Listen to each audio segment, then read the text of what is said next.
ก็มอบเพลงเบาๆให้ทั้งประเทศนะครับทุกภาคส่วนในตัวนะครับมาได้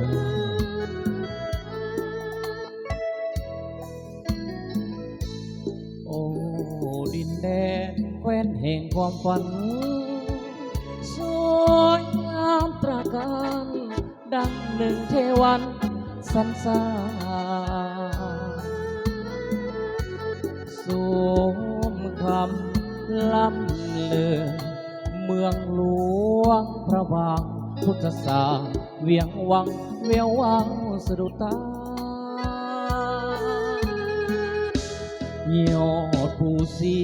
สูงเด่นงามล้ำวัดว่าอารามดังหนึ่งเทวันสรรสร้างผู้สนทั่วไปใจล้วนเมตตาพุทธศาสนานำพาสุขสันต์นินแดนแห่งความวิไลเลี้ยงและแห่งใดส่วนจิตใจเบิกบานเดินเที่ยวสมนิรองสำลาดพบเห็นแต่หอยยิ้มนั้นภาพฝันซึ้งตรึงใจหินแดนใดใสจะเปรียบมือฟังใจที่เตือนบ่อาจลงเลือนลืมได้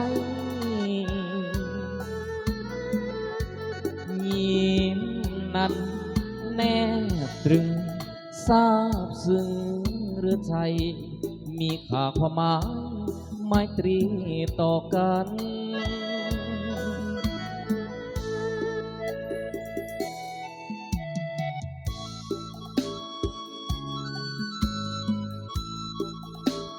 ก็คอยยกคอยดื่มกันเด้อถ้าพี่น้องเนาะ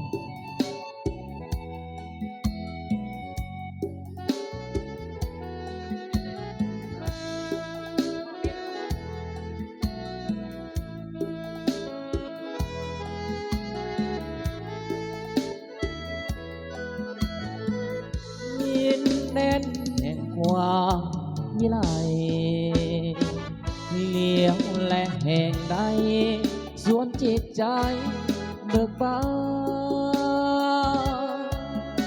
นเดินเที่ยวสมพิรมสำลาดพบเห็นแต่หอยยิ้มนั้นภาพฝันซึ้งตรึงใจหินแดนใดใสจะเปรียบเหมือนฟังใจที่เตือนบ่อาจลงเลือนลืมได้ยิ้มนั้นแนบตรึงทราบซึ้งหรือไทยมีค่าความหมายไมตรี